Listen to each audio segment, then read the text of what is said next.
Whoa, buddy. Put that thing back in its holster. We haven't gone anywhere. I don't understand. Check out the MichaelDukesShow.com for information on how to get access to the podcast. Welcome to the party, pal.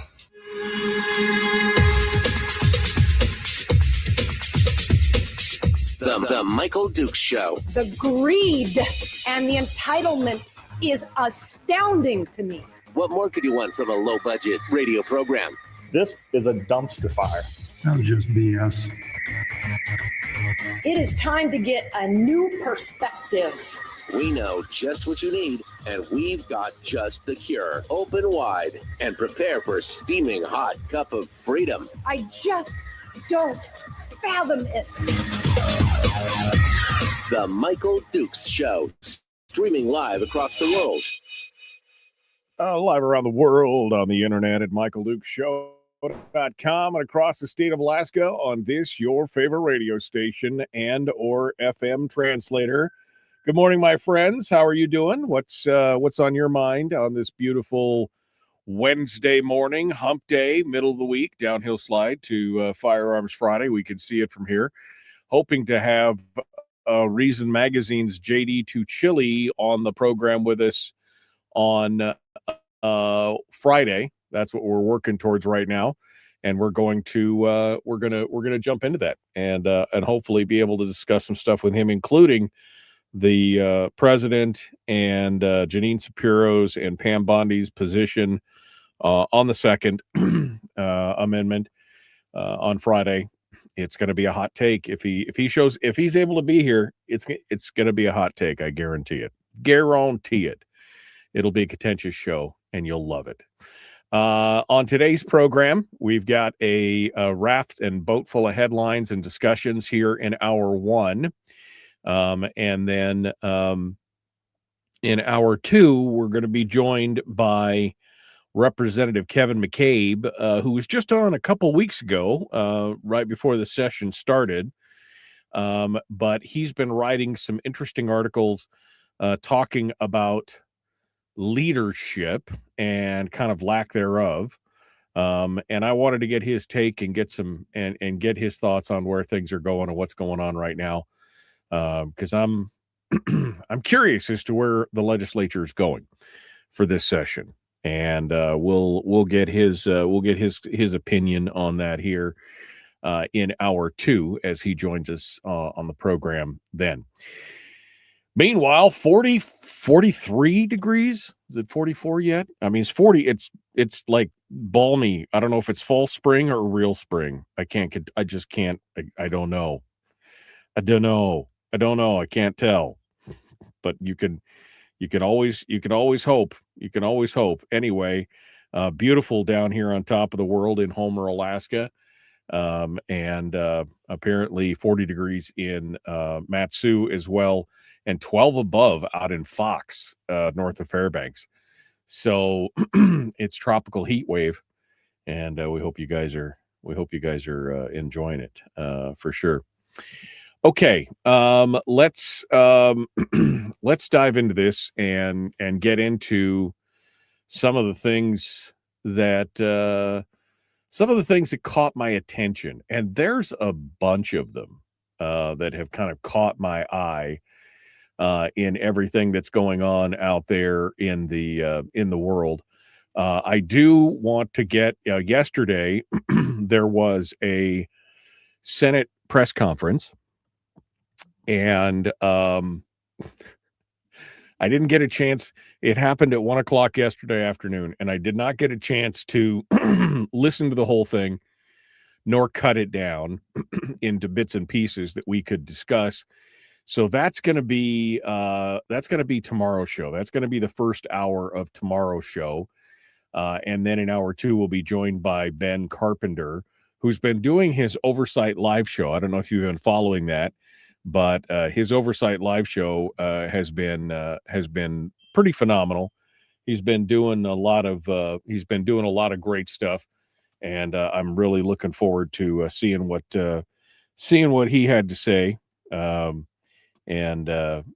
we'll be going over that. But in hour one, we're going to dissect this press conference. Now, a couple things came out of this press conference. They talked about the Rural Health Transformation Program, which is that new tranche of money, the $1.46 billion that the state's going to get, that they have to put a plan together, a framework to be able to spend whatever it is. It's $172 million a year, something like that. So they've talked about that. They talked about the permanent fund draw. And of course, Bert Stedman, he's up there. He expressed his strong opposition to a full dividend, as well as opposed to it being in the Constitution.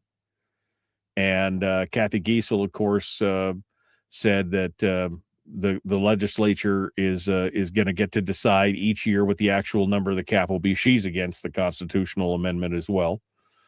They talked about the proposed sales tax, with Wielechowski and Giesel both commenting on the governor's proposal. And interestingly enough, they both focused on the corporate tax side of that. So we'll see what goes on with that. But one of the more interesting components of it, from my perspective, and we'll get deeper into this tomorrow, was the fact that Jesse Bjorkman spoke regarding the DOT's road maintenance effort during this year's winter. And according to Bjorkman, the freeze-thaw cycles plus a high rate of vacant DOT positions contributed to the effort of clearing the roads. He said DOT's out there working as hard as it can to mitigate the hazards. However, he admitted that roads often go uncleared due to an inadequate workforce, claiming DOT is running at 60% capacity, so that only 6 out of 10 positions are filled, according to Bjorkman, which is interesting because that's been the first that I'm hearing about some of that. But even more interesting was that Stedman, at the end of those comments, said that the Senate Finance Committee is going to look to fast track the supplemental budget, which will give the needed funds to DOT. And I think this is the matching funds. And the Senate Finance Committee won't let any moths grow under it. It can't get done fast enough, he talked about, which leads us into our first discussion of today. And so we're gonna get into the press conference tomorrow. I got a lot of work ahead of me later today to cut that up and go through it, but I'm going to do it for you because it's important. But it brings me back to an article from a few days ago, which we've touched on a couple times, but haven't really gotten into here.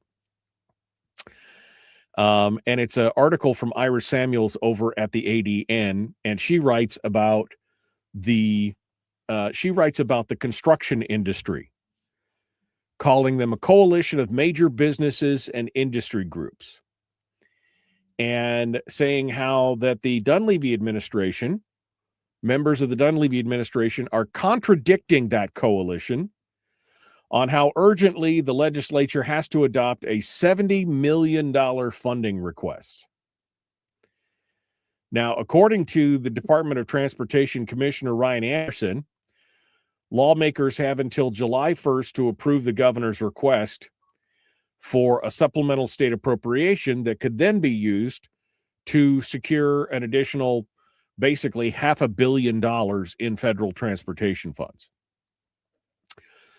But the industry, the coalition representing resource industry executives, small businesses, realtors, bankers, and the contractors that are set to build on the federally funded projects, said in a letter sent to lawmakers earlier this month that the state is, quote, at immediate risk, unquote, of losing hundreds of millions in federal dollars, and urgent action from the legislature is needed. Hurry.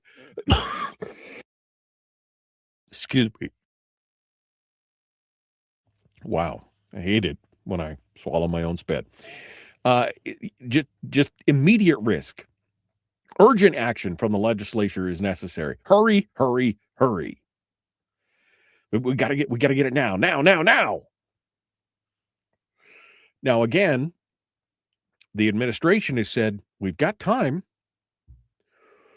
but according to the Association of General Contractors, the situation they were facing is unprecedented. Elisa Kressel is the director. She said the difference between securing the match now and waiting until later in the session is not about whether DOT can function. It's about whether DOT, federal highways, contractors, and communities have the certainty and the planning time that's needed to maximize work during the short 2026 construction season and beyond. Now, again, this is about convenience and certainty. That's essentially, I just broke that down into what it was looking for. Convenience and certainty. Planning time, convenience, certainty. And it's just this to me, I looked at this and two things came to mind. First of all, we're talking about, again, using time compression as a weapon. We got to have it. We got to have it now. We got to know so that we can plan, so that we can do these things. We got to get it done. But also, it is a heady reminder about how many of these businesses who are all connected, again, let me just remind you that the coalition represents resource industry executives, small businesses, realtors, bankers, and the contractors that are set to bid on the federally funded project. You've got that just gives you a peek behind the scenes at all the businesses that have baked into their business model this government spend. And they are desperate for the state to bust this money. It's supplemental. So it's money that is going to be added to this year's budget, another $70 million. And they bake their whole industry around it. And now we're here. And in the article, this article is from, what is it from? 9 days ago. The majority of lawmakers said that, this is going to be hard. It's going to be very, very, very difficult to come by, said Lyman Hoffman. He's quoted in this article. Because some of this is probably going to require a draw from the Constitutional Budget Reserve. So you're going to have to get the minorities involved and everything else. But my God, we got to get it done. We got to get it done.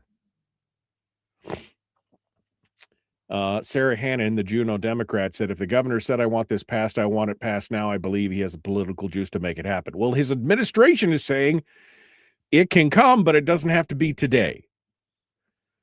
But again, you could see the pressure that's mounting in Juneau when Bert Stedman, during the press conference yesterday, came out and said they're looking to fast track the supplemental bill that will give the DOT needed funds. The Senate Finance Committee won't let any moths grow under it. It can't get done fast enough. So again, you could see how some animals are more equal than others. As long as it's pandering to a certain special interest group, that money is now, we're going to fast track. I mean, 10 days ago, it was, this is an uphill battle. This is going to be tough. Lyman Hoffman said, well, this was a very, very, very difficult. And now Bert Stedman, and by the way, Senate Finance isn't even talking about the supplemental yet, according to Rob Myers. It's still in the House Finance, but he's already setting the stage. This is where it's going.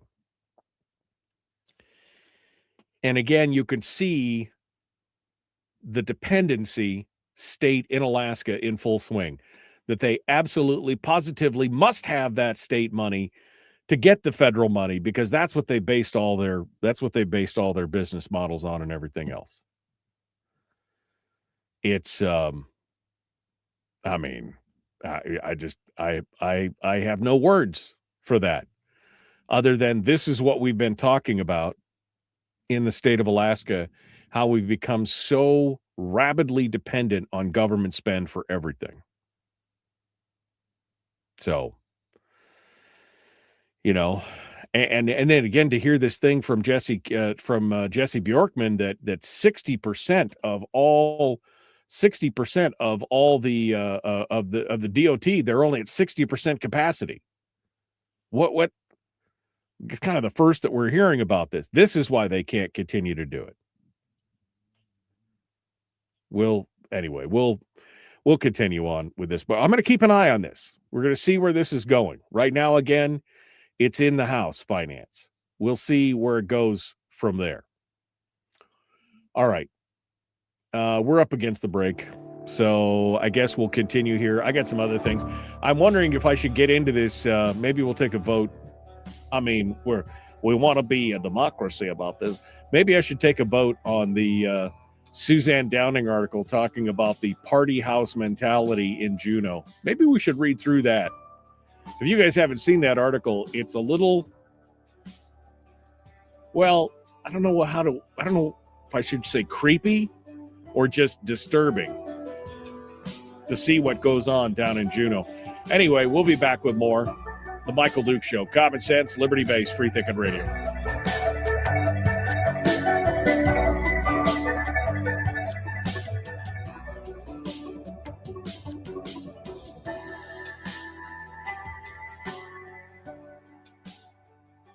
If you missed the show, you can listen to it on your time with Dukes On Demand.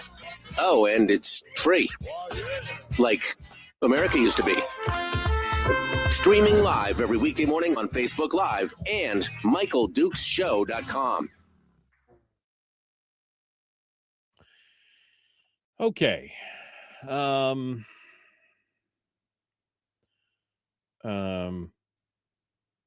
I saw a comment, and I was just looking over at the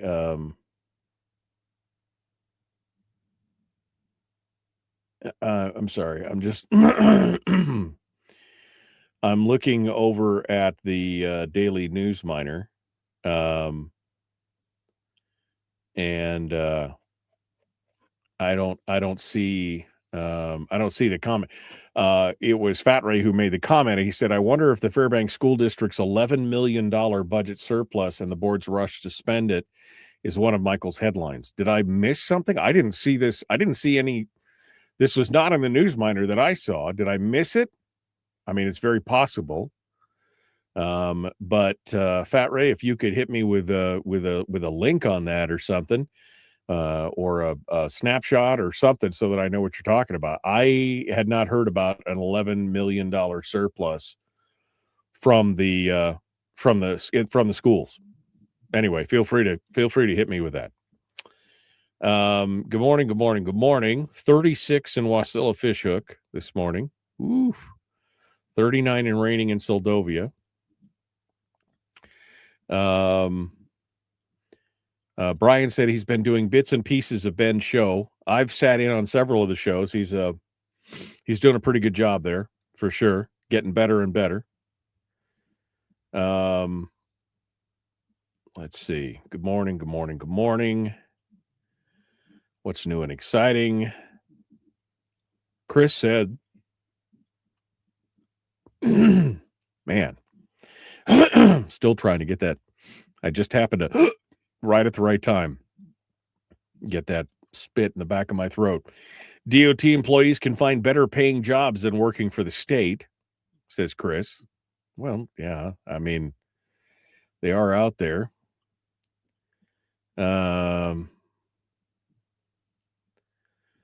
Let's see here.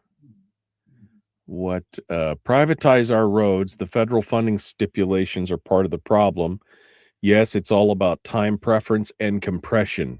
Short-term gain, he says, for long-term instability. Let's see. Good morning.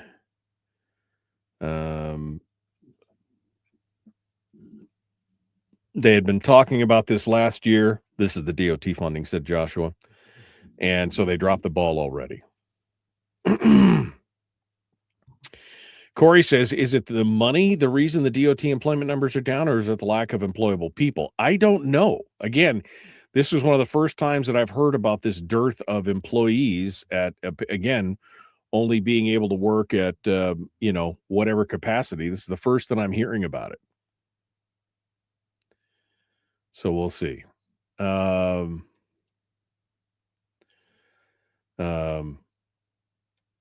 Do it. Okay. It's a 6 state of affairs.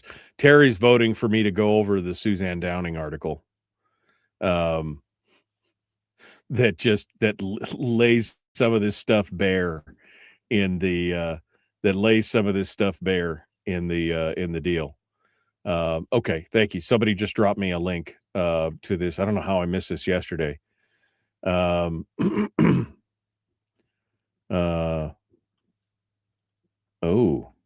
Ooh, man, I need to take a minute just to read this. How much time do I have? I've only got 45 seconds. We may have to keep this for the final segment of this hour. Okay. I think Barb alluded to that budget surplus yesterday. Okay. All right.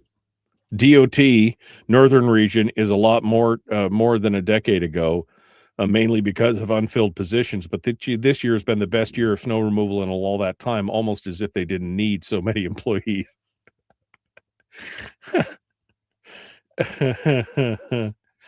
Yeah, okay. I know I'm going to have to do the speed reading here in just a minute. All right, here we go. The Michael Duke Show. Common sense, liberty-based, free-thinking radio. I don't think I can read this in the 36 seconds that it takes to do this liner. We'll see.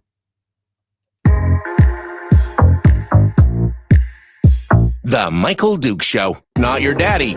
Wait, sorry. Not your daddy? Ooh, not your daddy's talk radio. Whew. I was scared for a second. Thought we were going down. Here's Michael Dukes and the show.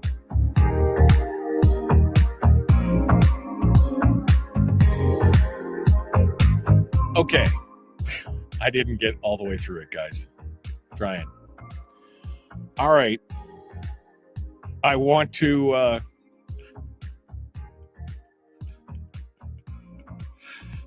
okay, maybe we should talk about this. This article that I missed, it was from yesterday, and I don't know how I missed it, but I did.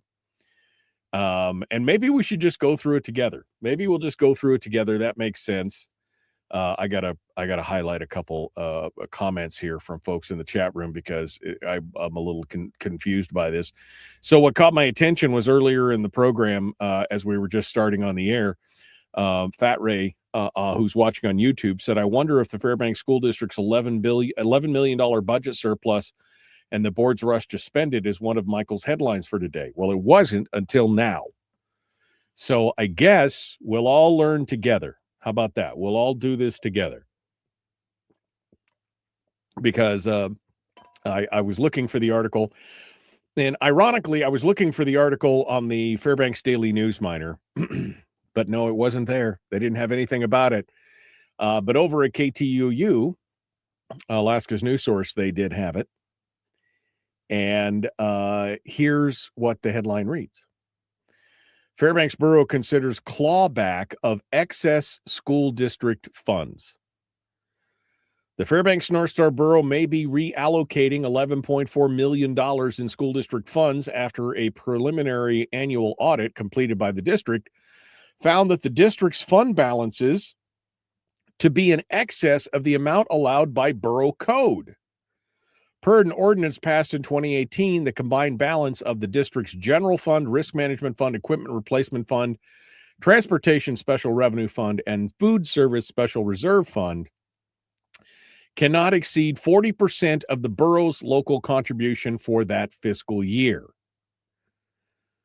In fiscal year 25, the audit found that these combined funds were around $34 million, which is $11.4 million over the $23 million that was allowed. So they have extra funds that they put away into these buckets that turned out that they weren't supposed to have that much money there. Again, this is the school district that had a $7 million shortfall last year and were just, weeping and wailing and gnashing of teeth. So now they're going to claw back this money. This is great. These funds were found in a fiscal year when the school board voted to close 3 elementary schools in the district and to contract out the district's custodial services, leading some to ask whether these controversial cuts were necessary. I mean, they were necessary because, again, your enrollment is way down and you keep doing things with money that doesn't make any sense, including putting excess money, $11 million more, into these funds than are legal.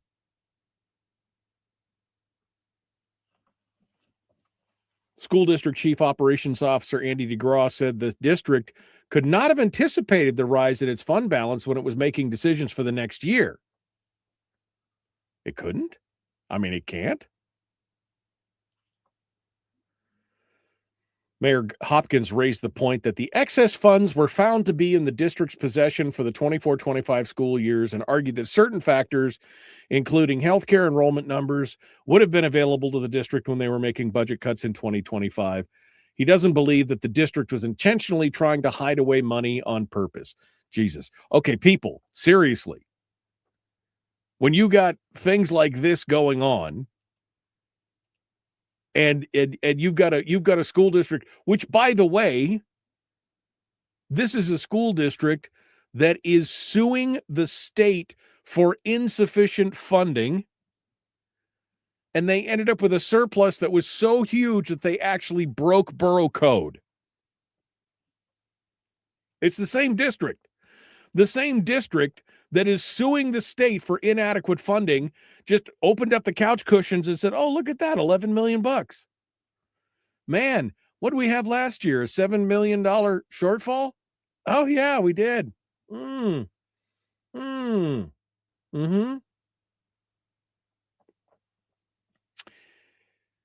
Claiming that the unexpected district savings came from the reductions to the district's footprint in recent years and were only found after the fact, DeGraw contended that the cuts were still necessary and that they led to the current surplus seen in next year's budget. I mean, there seems to be a lot of hand-wringing and back and forth, and we had no idea. We just don't know. How were we supposed to know that we had $11 million in the couch cushions? How were we just couldn't possibly. I just can't fathom it.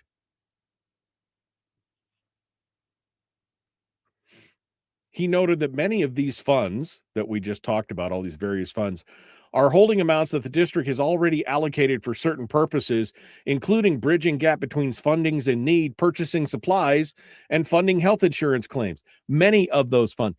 Do you know what all of those funds? I mean, again, I'm not trying to beat up on Andy here, but if you are the chief operations officer, you're not the CFO, you're the COO, but do you not have a financial person who knows where every one of those dollars is in every one of those accounts? This reminds me of during the Walker administration. You remember during the Walker administration where they inadvertently, came and they opened the couch cushions and they found $274 million just floating around in a couple different accounts. Oh, look what we found. I can't believe it still is nobody got like a spreadsheet and a tally for what each account has in it and what the purpose is and how much is encumbered and how much isn't and what are you doing? I mean, what? The general fund, meanwhile, currently holds about $20 million, which DeGraw said represents about 5 weeks of expenditures for the district and is set aside as a rainy day fund. And he used COVID as an example. It was a perfect example with the revenue plummeting due to student enrollment loss and keeping employees whole. Blah, blah, blah, blah, blah. He said even though the $11.4 million would not be completely lost to the district if it's reallocated by the borough, it would be far more beneficial for the district to be able to retain those funds and use those funds on things like health insurance claims for staff or direct benefit of students in the classroom with classroom support. They want that money. Now, the borough is expected to complete its own audit later this month, and if the results confirm the district's findings of its financial standing, the money's going to be clawed back to the borough immediately. That's going to suck it right out of the school district. I mean, does this just not cause you to ask some serious questions? Like, who is watching the watchers? Again, this is the school district that is suing the state for inadequately funding education, and yet they just discovered, oh, look, we had $11 million we didn't even know. We were even thinking, what were we thinking? Now, Barbara Haney, who was on the borough assembly, said he's full of beans. They knew. He said, I took considerable heat for pointing it out. I even warned last year in the budget when the assembly gave more money than requested. I told them not to do it. The borough should keep the powder dry. Okay. I mean, this is super interesting to see where this goes. If they can't look at, again, where's the guy with the green eye shade, the pencil pocket protector, and the spreadsheet with every account that the borough or the school district owns and the amounts of each account and what they are allocated to? I mean, if Barbara warned them last year, again, it's a simple formula. I will point it out. It is a simple formula that they cannot have more than 40% of what the contribution is. The combined balance of the district's general fund, risk management fund, equipment replacement fund, transportation special revenue fund, and food service special revenue fund cannot exceed 40% of the borough's local contribution for that fiscal year. But they discovered that the combined funds were $34 million, $11.4 million over the $23 million that was allowed. Did somebody not notice that? I mean, Barbara said she did, and she mentioned it, but all of a sudden it's like we had no way of knowing. We had no way of knowing. Again, let's sue the state because we just don't have enough. Oh, look, we found $11 million. And the borough's like, oh, no, man, we need that. We got to build us a puppy palace. We need that $11 million. Let's get it back. I mean, how about dumping that $11 million into the how about that $11 million be dumped into the deferred maintenance account? Because how much deferred maintenance you got on schools there in Fairbanks? I mean, I'm just asking for a friend. I mean, how many millions of dollars in deferred maintenance are we expecting on all this? Yeah. And then Charlie said, did you see that the Anchorage School District was arguing that the BSA should be based on historic attendance counts rather than current counts? I saw that. That's the new bill, right? That's the new bill on attendance. Instead of counting one day in October, now was it Himshoot? I think it was Himshoot that proposed this, that they've got like 3 or 4 options, like multiple days throughout the year, an F thing, and then one of it was an average of 3 years. Now they want to say it based on 3 years of attendance, which means if they have a drop in 1 year, it mutes and it hides the drop in enrollment. And of course, what have we been saying about schools in the state? They're all based on enrollment. Everything that they're doing is based on enrollment. That's how they get funded. And so if they can hide that enrollment loss and average it out instead of saying, well, you lost 500 students this year, therefore you get 5 times 5,000 times whatever the BSA times the federal money match. That's how much money you lose. No, we're going to go over an average of what we had. Again, this is exactly what I was talking about yesterday. Anything to keep the party going. Anything to keep the status quo going. This is Kelly Lesson saying, oh, we just, We just can't. We've been trying to hold the status quo, and we just can't. No, of course you can't. You have 7,000 less students in the Anchorage School District than you did 10 years ago. Of course you can't keep things going the way that they were. And now they're arguing that their BSA should be based on averages rather than actual body counts. Rachel says, didn't the Fairbanks School District close several schools? Yes, they did. And I think still with good measure, they need to, because of the amount of students they've lost and where they're at as far as what the capacity is of each one of their schools. I think that was necessary. But again, the hypocrisy of claiming, well, we're let's sue the state because we don't have enough money. Oh, wait, what's that? $11 million? Dicey, huh? I mean, right? Right? I mean, somebody would be, if this was private industry, somebody would be getting fired. And I don't know, through accounting, if it was a public company, probably somebody would be, there might be talking about some charges here or something. I mean, it's kind of crazy. Yeah, how about replacing the heating system in the school, says Barbara. You got $11.4 million. Maybe you could replace those boilers. Is it North Pole High School that has one of 3 boilers actually working? And it's like 35 years old, ready to just crap out any day? Yeah, there you go. All right, we got to go. The Michael Duke Show. Common sense, liberty-based, free thinking radio.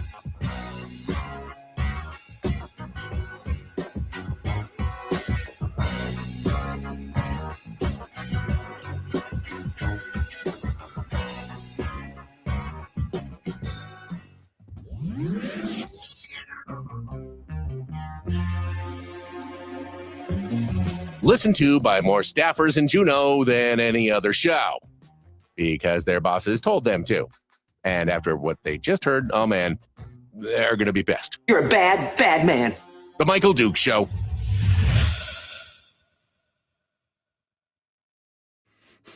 Fat Ray said, look at me, I'm Michael's handler now. You did inspire me, my friend. I will say that. You didn't. How did we do? I hadn't even ever seen that article, and we just went through it pretty well, I thought, overall. But man, I mean, and I'm waiting to see what is the borough audit going to look like. What is the borough's audit going to look like? I mean, they just found that money. It was there.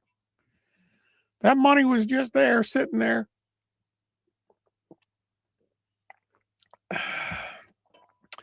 Boy, I would not want to be Andy DeGraw and have to face all this. That would, you know, that just makes my head spin.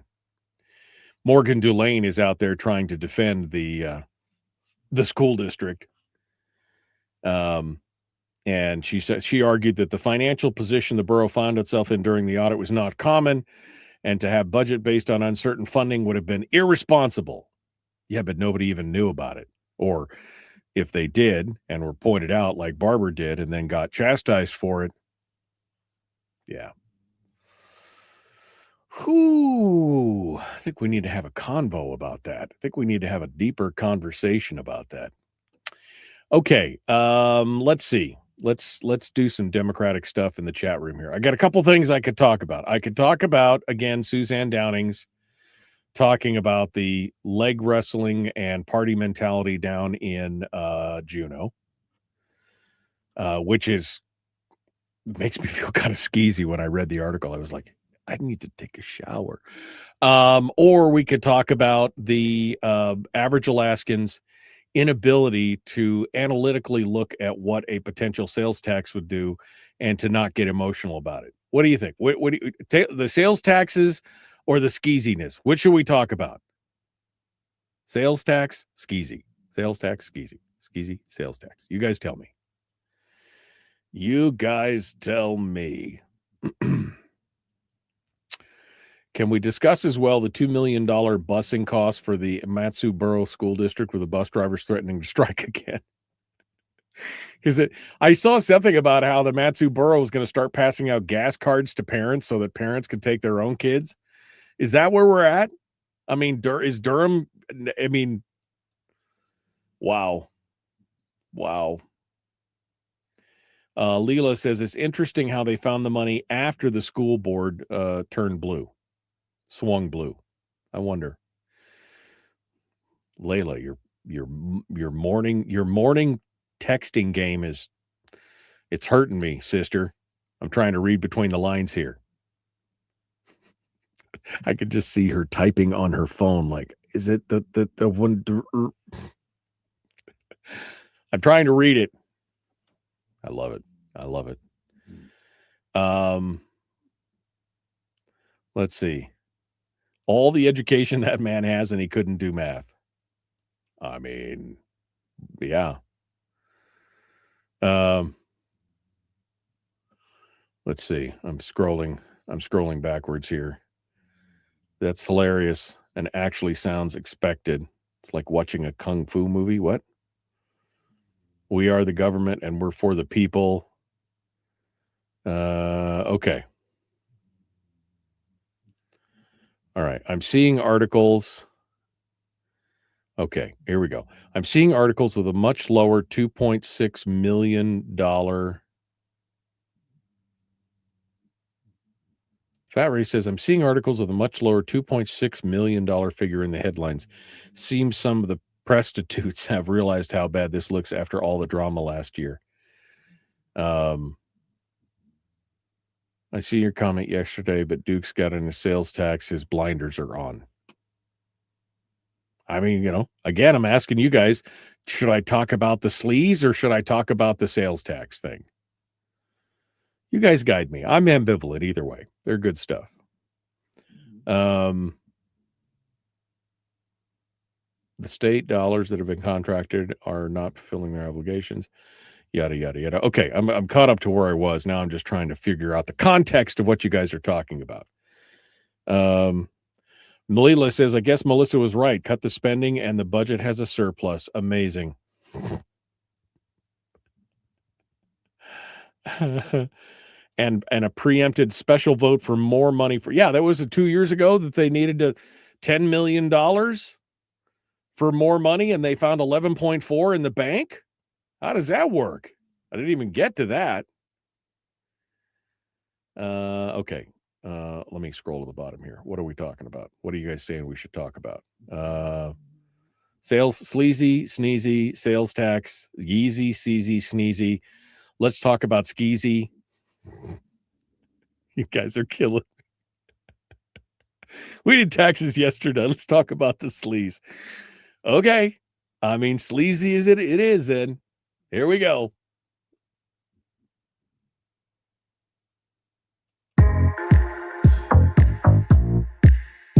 The Michael Duke Show. Not your daddy.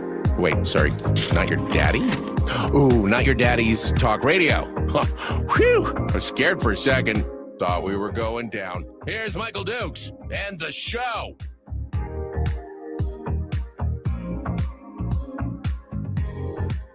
Okay. One final segment here before we run out hour one here. In hour two, Kevin McCabe is going to be joining us to talk about leadership. We'll get into that. Yeah, the latest and greatest is it looks like, by the way, that former Democratic legislator Jonathan Christ Tompkins is going to be running for governor. And then there were 16. And, I mean, that means even the Democratic side is getting a little crowded over there. You got Matt Clayman. You got the singer-songwriter Tom Baggage. And now you got you got Click Bishop. Oh, he's a Republican. Never mind. And then you're going to have Jonathan Christ Tompkins, who got his claim to fame, his true claim to fame, came out during COVID when he created and was part of the co-founder of the COVID Act Now, which had a lot of controversy around it later on. Anyway, so he's expected to throw his hat in the ring, and that should happen probably anytime this week. We'll see. But he has filed a letter of intent leaving the statewide office undisclosed, but that's just like normal steps. So 16. Man, maybe we can make it an even 20 here before we get on here, before we get too close. All right, I took a vote in the chat room. Everybody wants to talk about the sleaze. I don't know why. I felt a little dirty after reading this article, but I want to. This is all. I don't know if you've been following what's been going on in Juneau this session with Jeff Landfield over at the Alaska Landmine. Has been writing about some of the crazy behavior, including one of the staffers out there going on a drunken racist rant in the middle of this bar, and people just being shocked. This guy has since resigned. He was a member of the Young Republicans. First, he was staunchly defending his actions, saying there's no way he could have done that, and then he quietly slunk off with his tail between his legs. He resigned from the Young Republicans. He got fired from his job. I mean, it was a mess, right? This whole thing was just like it. And so in the midst of all this, Suzanne Downing writes this article. Juneau's open secret, the capital culture of mutually assured destruction. Buckle up, Buttercup. This is going to be interesting. Partying going on in Juneau? None of this is new. What spilled out of the bars and into public view this week as on a political blog and then on the Amy Demboski show didn't shock anyone who spent time around the Capitol. It just said out loud what everyone already knows and what too many people pretend not to see. The so-called party house, now the worst kept secret in Juneau, is only the latest chapter in a book as old as statehood.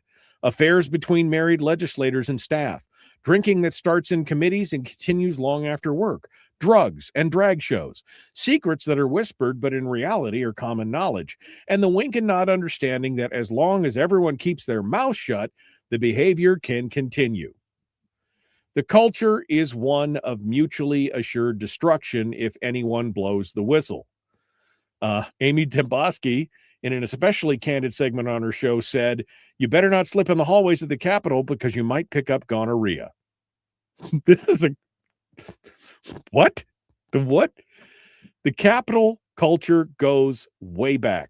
To review, back in the pipeline boom years, when money flowed like water and the state budget doubled almost overnight, the Capitol became a playground. I know, says Suzanne Downing, because I saw it. I worked briefly in the Capitol during those years. Legislators, staff, and even executive branch officials partied hard. Cocaine wasn't a rare sight. Sometimes it was on the desks, in lines, ready to snort. Yes, even on the upper floors of the Department of Law. Women orbited the power brokers like fine accessories. The excess was shrugged off as part of the era, boys being boys, politics being politics. Fast forward a few decades and the names and personal preferences or pronouns have changed, but the behavior hasn't. A few years ago, it was the Love Caucus. Oh, remember we talked about that? Then there was one or more legislators who fathered a child with a direct reporting employee. There have been endless late nights fueled by alcohol in places like the Triangle, long known as a legislative watering hole. Everyone in Juneau knows which bars, which houses, which doors are revolving, and oh, if the walls could talk. Now it's the Animal House, owned by a legislator already notorious for bad behavior, that's become the focal point, the talk of the town, the place where lines blur and reputations and marriages go to die quietly. They think it's under wraps, but it isn't. What makes this worse isn't just the behavior itself, it's the hypocrisy.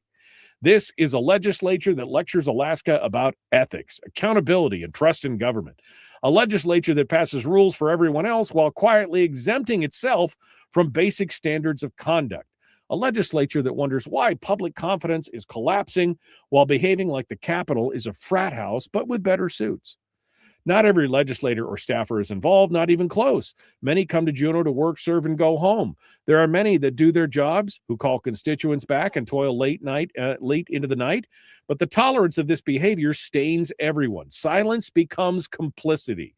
Looking the other way becomes endorsement, and it gives the entire legislature a bad name. Yes, we know power corrupts. when lawmakers carry on affairs with staff, when alcohol and drugs become normalized, when secrets are traded like currency, the public interest always comes last. Decisions get compromised. People get protected who shouldn't be. Everything has a price in those halls, including silence. They think we don't know.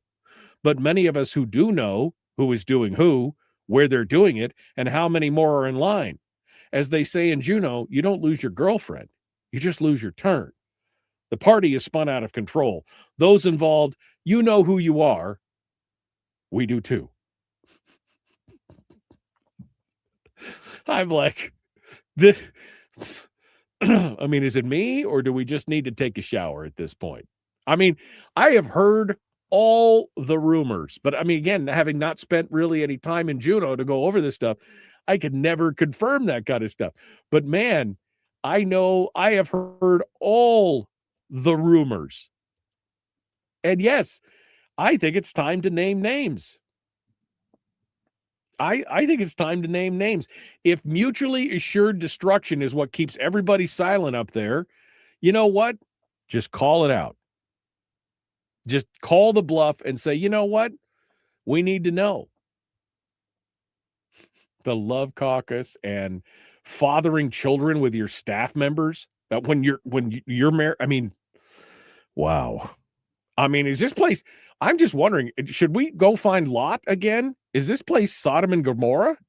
Is this why they have fought so hard to keep Juneau, or at least the legislative session, off the road system? Whatever you do, don't look back at Juneau. You could turn to salt. I mean,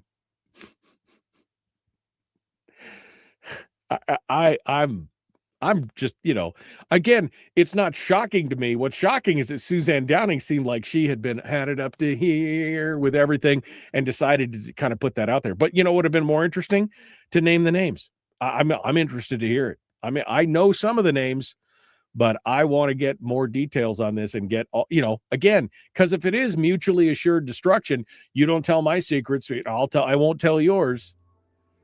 I want to know what's going on up there. Anyway. All right. Kevin McCabe's up next. We're going to continue the Michael Dukes show. I got to go take a shower during the break. We'll be back. Common sense, liberty-based, free thinking radio. If you got to go, be kind, love one another, live well.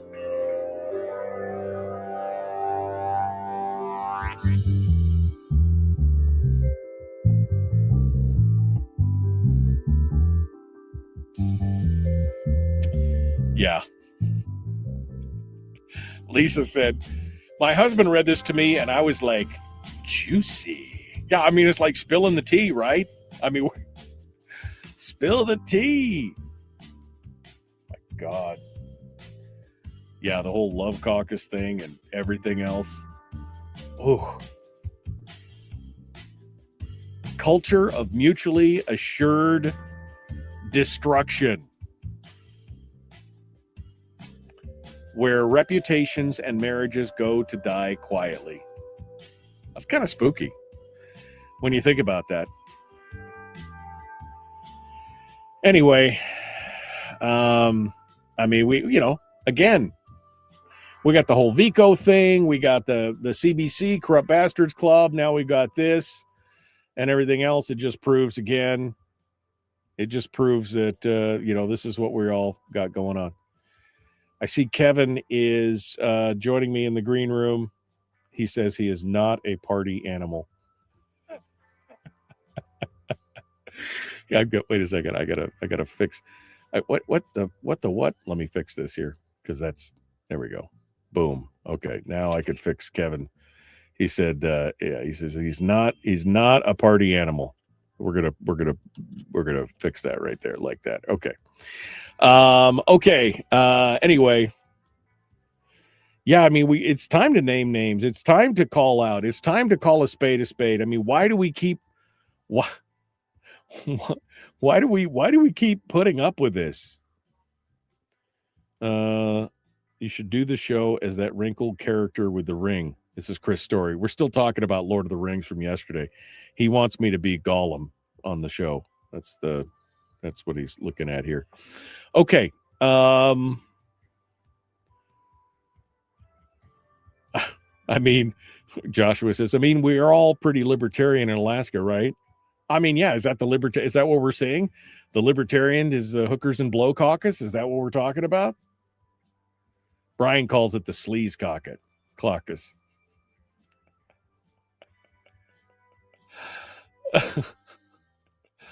It's crazy. All right.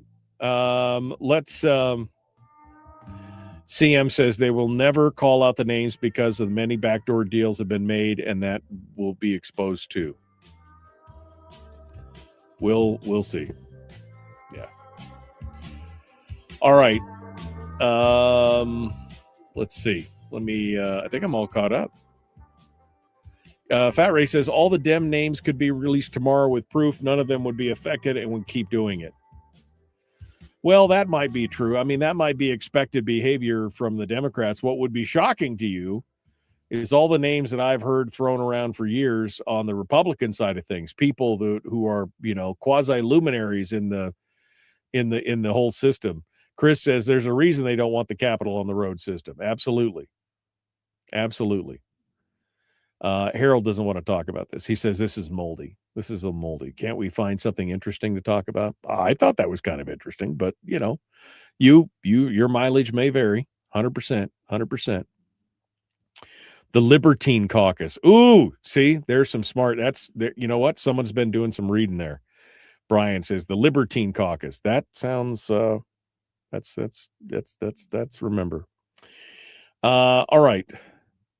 What's exactly wrong with partying in your spare time as long as it's not bought and paid for with state funds, which it probably is? Well, it's not so much the partying and people, if they want to go party in their spare, I guess it's the intrigue and the wife swapping and the whole, dude, there's some stories that'll blow your mind, turn your hair white. Anyway, while they're supposedly the moral authority on everything that's going on, which leads us to leadership. Ooh, we should get Kevin here because Kevin's been writing about leadership. Let's test some stuff here and see where we're at and see how we're going on. Kevin joins us. Kevin McCabe, Rep Kevin McCabe, not a party animal. Hello, my friend. How are you? How are you doing this fine Wednesday evening here, morning? What's Good happening? morning, Michael. I'm doing great. How are you? Not doing too bad. Not doing too bad. I guess I'll ask you just a quick. Were you surprised by the content of Suzanne's article? Does that shake your tree at all, or is it kind of business as usual? I live in an apartment kind of up the hill from the Capitol, or I have this. I call it the hovel. I don't. When I'm talking to my wife, I say I'm going to the hovel because I don't say home because home is where she is. And but the I don't get out much apparently. So I've never been to the so-called party house, not even once. I occasionally go to the Triangle for a beer after work with staff or something. A couple of the offices, we go there occasionally, but not. I think I've been home by 9 o'clock every night. Most of the time, it's because if I've been out, it's because I'm at a function, dinner with the constituents or somebody. So it's kind of surprising to see. Again, like I said, this is the worst kept secret in the state. If you follow this kind of stuff, it's the worst kept secret in the state. But for her to call it out like that was kind of interesting, and I think maybe made people open their eyes a little bit. It'll be interesting to watch. Yeah, I've heard the rumors and the discussion and stuff, but you can focus on that or you can focus on your job, and I choose to focus on my job. There you go. All right. Well, your audio's good. You're good as far as the video and everything. So we'll put you back in the green room. We'll hang out with you here in just a moment, and we'll be back. Folks, please like and share. Like and follow, subscribe, ring the bell, do all the stuff. We'll return. The Michael Duke Show, common sense, liberty-based, free-thinking radio. We'll be back after this.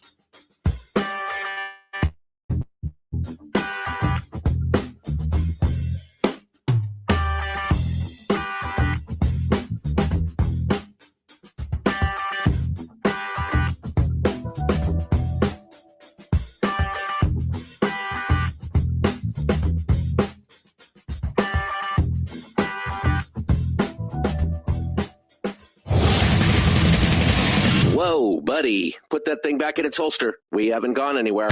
I don't understand. Check out the MichaelDukesShow.com for information on how to get access to the podcast. Welcome to the party, pal.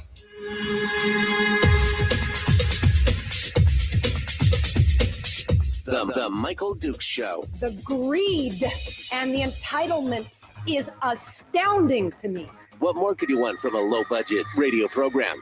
This is a dumpster fire. That was just BS. It is time to get a new perspective.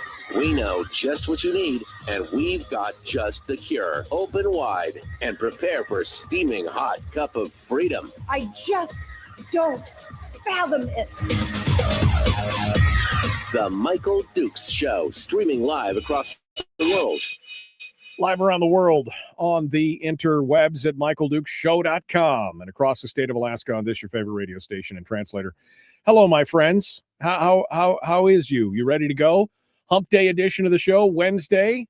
We could see Firearms Friday from here. Tomorrow on the program, we're going to spend hour one going over the Senate's press conference from yesterday. And hour two will be joined by Ben Carpenter, who is the new host of Oversight Live. I don't know if you've been watching that.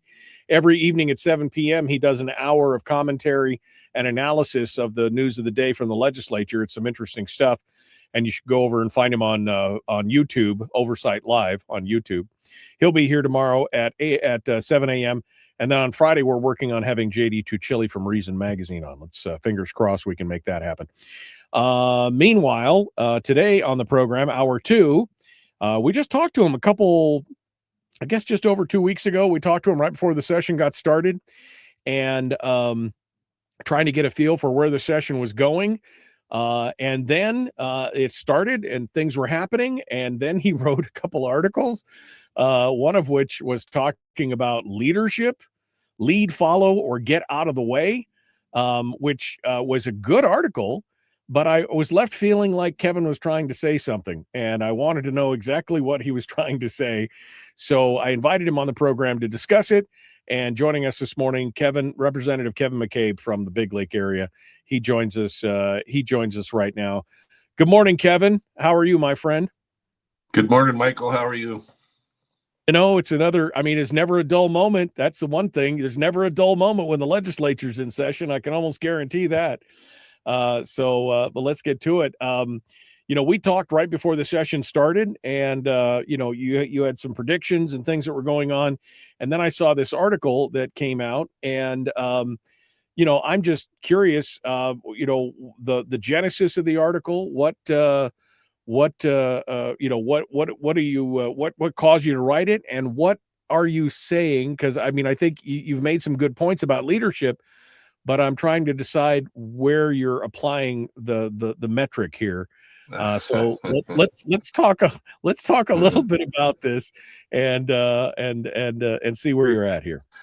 I've always been a sort of a student of leadership, even in the Coast Guard. With junior petty officer leadership and management school, senior petty officer leadership and management school, and I've always read a little bit about it. Of course, when you're an airline captain, a big part of that is leadership.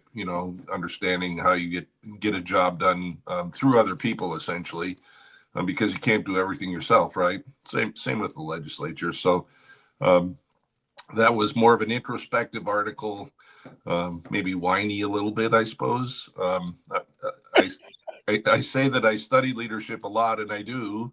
But I'm not always really great at it myself. So, looking at that, and the tagline comes from General Patton, who said, "Lead me, follow me, or get out of my way," was right. the direct quote. Yeah.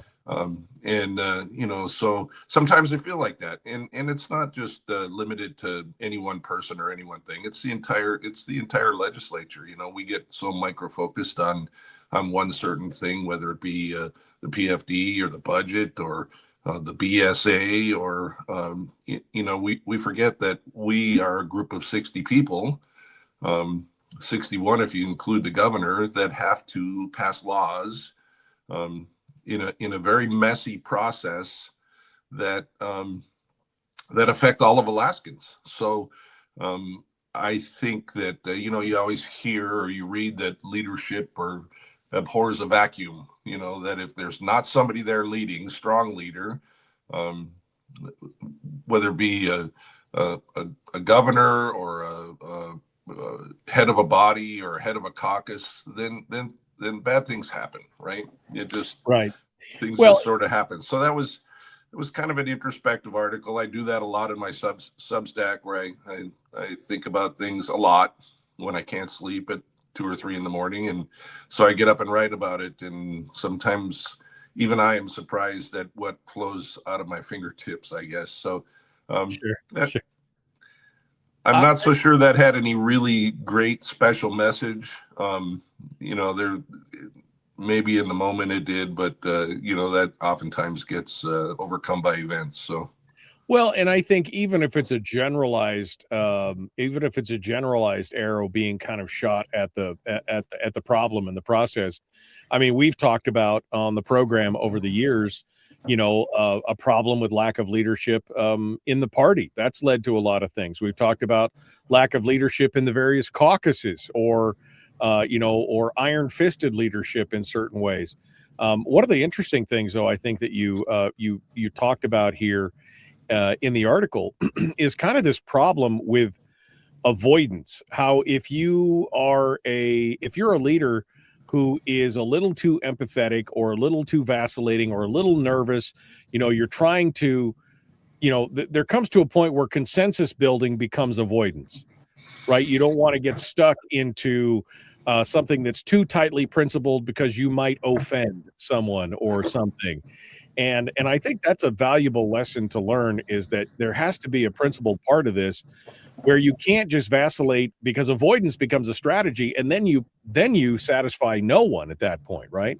Right, yeah, 100%. And one of the things they taught us in senior petty officer leadership management in the Coast Guard is sometimes when things are in dire situations, sometimes you actually need to be a little bit of a pain in the butt. I could use sometimes you just need to be a jerk. You need to get the job done. Somebody needs to stand up. And Patton was a classic example of that. He got in trouble for some of his leadership styles, but he was very effective, right? So there's a time for that. Then there's a time for healing and nurturing, and you have to be all of those depending on the situation and frankly, dependent on the person you're leading. So there's a couple of books. One I just read, which I think probably triggered that article, is called The Sin of Empathy. And it talks about that. It talks about, leadership is messy. Politics is messy. Being in a caucus, being in a group of people that are trying to get something done, it's messy. It's people. There is no cut and dried. It's not a spreadsheet. It's not, it's not a block of wood that you can chop. It's a messy process, and we don't always react the way we should. And people don't always react the way you want them to, or you think you want them to. Right. So, good leaders understand that. Good leaders are not afraid of conflict. Good leaders address the conflict head on, and focus on the issue. Right. Well, we are messy, emotional creatures, right? So things don't always work out the way we want. We don't always respond the way that we want to. Others don't always respond to us the way that we want to. You've mentioned Patton several times. I remember many years ago, I read a book called Patton's Principles of Leadership, and it was written by his son with somebody else. They basically pulled out all his writings and everything else. It's a fascinating read. It is a fascinating read, and it became one of my lifelong principles, which is one of his aphorisms was, decision making is easy once you have all the facts. But that was the key, is that you needed to have all the facts. And that always struck me. And as you said, Patton was kind of a loose cannon. I mean, they did not like his leadership style, but they loved his results. And that was always the saving grace there. And sometimes you need a loose cannon. You need a Patton to go in there and kind of make a mess and do those things. And so the funny thing about the article, Kevin, and the reason that I made the mention of, I kind of wanted to know who it was directed at, is because I could see this being directed at all kinds of groups, from the Republican Party to the minority caucuses in both chambers to the majority in both chambers. I can see this being addressed to everyone, and that's the problem. We're looking for leaders who will take a stand. I mean, nobody's perfect, but some of the best leaders that we've seen, in our history have been ones who weren't afraid to tell people, the truth from their perspective, their principles, and to take a stand and to piss some people off. That was just, that's kind of just where they were at. Yeah, 100%. And that's I guess that's the genesis of this whole thing is, I'm not a very smooth character, and I'm very blunt and outspoken, and that makes people angry sometimes. And are we looking for the smooth and urbane and sort of conflict averse leader? Or are we looking for somebody that says, you know what? Here's the facts. Here's the situation. Let's apply some leadership to the situation here, knowing all the facts, like Patton said, and let's get it done. And unfortunately, we spend too much time soothing each other's feelings and putting up with hurt feelers, and we spend too much time on that. It's just frustrating. I read a book once, a long time ago, called The Leadership Secrets of Attila the Hun. And, I've read that as well. Yeah. It's got a lot of great points. It's entertaining. I don't know if you want to do that right now, but go ahead. Yeah, you couldn't do it in today's society. We have become too worried about hurting each other's feelings, and sometimes hurt feelers are the result, and it's a shame. Yeah. But we have to focus on problems and issues, and sometimes people don't like that too much. So that was kind of my point. Yeah, well, and it's maybe we all need to grow a little bit of a thicker skin. And, maybe we need to shine a little light on what's going on in Juneau. I mean, whether it's this article talking about leadership or Suzanne Downing talking about some of the other stuff, maybe we need to disinfect. And they always say that sunlight is the best disinfectant of all. So maybe this is a good way to get forward. Although we do have some proof positive. Brian says, proof positive that Kevin isn't a party animal. You're doing Substack work in the middle of the night. You're writing Substack. So we know. Yeah, well, I tell people all the time, when my dad couldn't sleep, he used to get up and watch country Western movies, Yeah. When I get up, I don't like to watch Westerns, so I type. So you type, yeah. Well, I mean, again, so you're not doing the beer pong and the leg wrestling. You're writing on Substack instead. So I guess that's a good shift. All right, we are going to continue here. Kevin McCabe is our guest. We're going to talk about where the legislature is going, some of the commentary that we're seeing, and get his take on it, and the status of where the minority's going, what they're what some of the priorities are, or what they're focusing on. That's all dead ahead. The Michael Duke Show continues in just a moment. Common sense, liberty-based, free-thinking radio. We'll return with more. And Kevin McCabe right after this.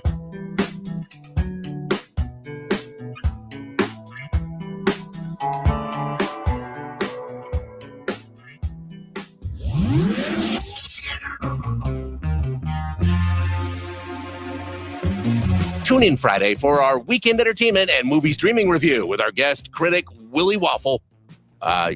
That's actually his real name. Really? That's his real name? Man, his parents must have hated him. The Michael Duke Show. Okay, Kevin McCabe is our guest joining us this morning. Joshua says, why not both? I mean, leg wrestling and writing on Substack at the same time. I mean, that's real talent right there. If you can leg wrestle and write on Substack at the same time, there you go. I haven't seen too many people that want to leg wrestle me. Yeah, no, I wonder why.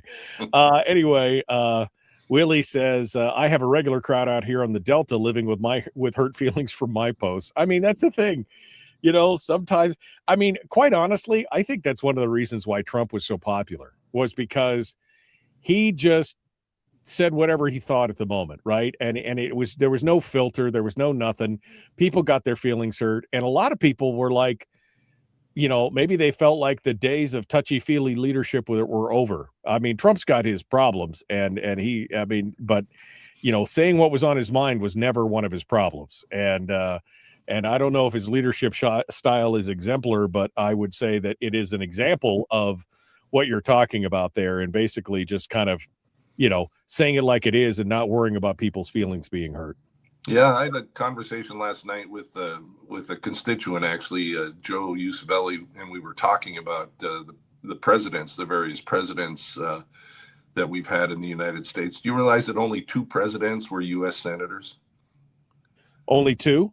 Only 2, and so it kind of generated another discussion about leadership, and the reason that maybe only 2 presidents were senators is because the size and scope of the U.S. government and the people that you need to lead is so huge. You may be typically a U.S. senator that got elected to the Senate position doesn't have the wherewithal like Trump did to lead a huge organization, and I think that's maybe what we need to get back to. Whether you like the guy or not, he is definitely a leader. He steps into the vacuum when he needs to. He pisses people off when he needs to, but he gets the job done and the only thing that bugs me a little bit is sometimes the facts that he uses are not quite oh yeah, or at least he just says, he reads the room and says he either reads the room and says what the room needs to hear, or he just makes stuff up sometimes just to try and make a point, or to maybe stir the pot a little bit. I mean, he is a leader. There's no doubt about it. Is he the best leader? I mean, that's the question. But he is definitely got some leadership chops. That's for sure. And you're right. I would like to see more of us. We get tired of the kind of the mamby-pamby, wishy-washy answer. I mean, I've been so frustrated right now, and we've been talking about this for a couple of weeks. With a lot of the answers that we're getting on the gubernatorial candidates is, they're just kind of fairly standard, innocuous, intentionally vague. And maybe that's a political strategy, so they don't let all the cats out of the bag before the whatever. But, at some point, people just want to see somebody who's going to stand up and say, this is the problem. This is what we need to do to fix it. I'm the person, I'm the guy, I'm the gal. Vote for me. Here's what we need to do. And some people and I know this is going to offend some of you, right? I mean, but that's really what we're looking for. Well, look at ranked choice voting. I mean, this is where we're headed with ranked choice voting, is a totally homogenous politician and leader. Australia has been demonstrating that for 20 years. You can't tell the difference between the right and the left because they're all the same. So we ended up electing people based on how good they look on TV or how well their hair looks, or instead of their policies. America wasn't built like that. We were built with rough, unfriendly men. Some of them didn't even like each other, and they put together a constitution and a Declaration of Independence, and they got together with these really, really strong opinions on either side, frankly, whether it be federalism, non-federalism, all of the things that you read about, and they argued about it, and they hammered out somewhere in the middle, essentially, and Right. That's what put together our country. Well, when everybody is standing in the middle, what happens when the middle shifts left? Yeah, Which is what we're seeing right now. Absolutely. And we're seeing that in a lot of ways. I saw an interview yesterday with a Republican senator who's basically like, maybe I am a rhino because I still believe in smaller limited government. And it seems like the party has kind of left me in the dust. Maybe I am just a rhino these days. I'm just waiting for all these guys to join the Libertarian Party. That's what I'm waiting for. Anyway, we'll see. We'll see what happens here. Kevin McCabe, our guest, The Michael Duke Show, Common Sense, Liberty-Based, Free Thinking Radio. Here we go.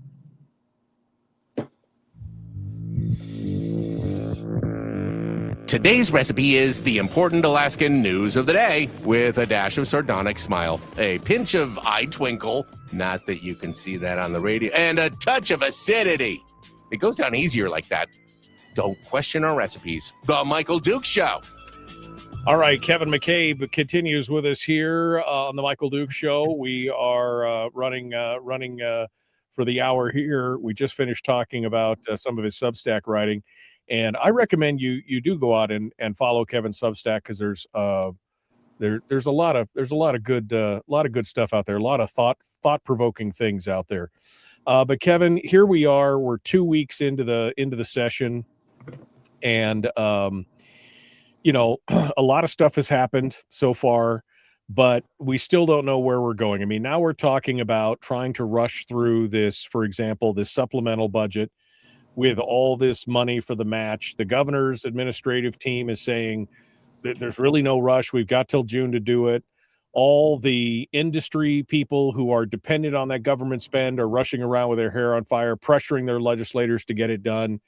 That money is going to have to come from somewhere. It's $70 million. And I guess the easiest pot is the CBR, which would require cooperation from the minority. This is just one thing. This is just the big thing that's popped up here on the radar here in the first 2 weeks. What's your take on what's going on with that? What are you thinking? Yeah, well, I appreciate the general contractors and the idea that they need to know and they need certainty for planning their budget. And we all understand that the DOT is taking we're not really worried about it stance. And they claim that they are in good shape right now. And certainly we will have to, we'll have to come up with the matching money at some point, right? Do we need to do it right now? I don't think so. I think actually what's happening is those that might have a predisposition to vote for or against a CBR draw, this pressure by the contractors is putting us in a box. It's time compression as a weapon once again, right? Except now we're getting the pressure from outside, and this pressure to get her done right now might not be where we want to go. It might create too much of a leverage for us. I totally get it, and we, the contractors need certainty. So the question is going to come down to what are they going to do, or how are they going to get say my CBR vote? How are they going to get a CBR vote out of me? And that's a certain amount of leverage. I get that, and we just need to go into that with an open eyes and get all the ideas and the facts and see where it goes. Yeah. Well, and I mentioned that earlier, time compression as a weapon. That's what again, that is a classic ploy that we've seen used time and time again successfully in the legislature. And it is worrying. Now, this $70 million is just a small portion of the whole supplemental budget. Have you seen the full supplemental yet? I mean, I understand it's 250 million. What's the true number on the supplemental budget for this year? I have not seen the whole thing. I have heard that it's closer to 400 million, and it includes a lot of money for the emergency response and the firefighting and everything that happened last summer. I think 2 different typhoons and the firefighting, as well as the $70 million for the federal DOT match. So the answer to your question is no, I haven't seen the complete thing. So, but it's significant. It is certainly significant, and we need to deal with it at some point. So 250's on the low end is what you're saying. If you're hearing upwards of 400, I mean, that's substantial. I mean, that puts us even further behind the 8 ball for this coming year.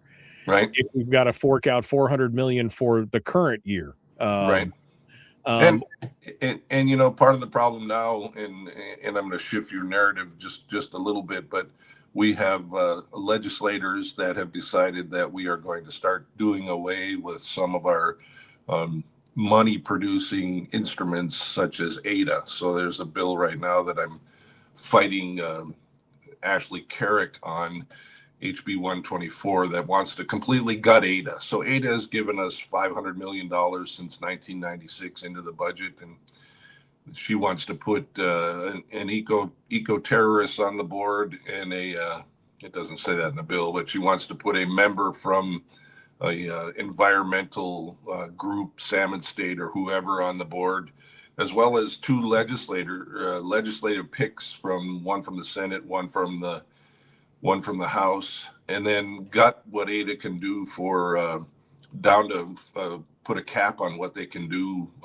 without legislative approval. I think it's the most ridiculous idea I've ever heard in the world.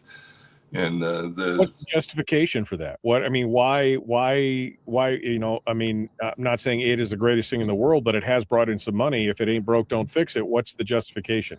the justification is that they feel like Ada is the root of all of their problems. So it's Wessison Access, it's Ambler Road, it's the funding mechanism for a lot of the resource development things that are going down in the state, which is, you know, it's the legislature's attempt for many of us to put more money into and more diverse money into our general fund is resource development. That's what we're supposed to do. And Ada can be a big part of that. They're a big financial instrument for Red Dog Mine, the road that goes to Red Dog Mine, the Ketchikan Shipyard, the hydropower down here in Southeast, even the interior gas utility was funded by Ada, largely by Ada. So you know they're a big part of what we're doing, but the eco warriors see them as the root of all evil because they do fund resource projects in many cases, Right. And so that's a way to shut down those resource projects, whether you're a Salmon State person or a Cook Inlet keeper, whichever group you want to talk about. You know, and don't get me wrong, those groups are very, very important. They keep us on the straight and narrow. They focus on our environment. They make sure that we are doing our NEPA and environmental studies correctly. Totally a place for them, but the place for them is not on the board of a financial instrument. That's called board stacking. That's what people like the BlackRock guy, Flint, they board stack for ESG purposes or DEI purposes or whatever. They board stack Right. the companies that they invest in, and that's what they're trying to do Right. here with Ada, and it's crap, frankly.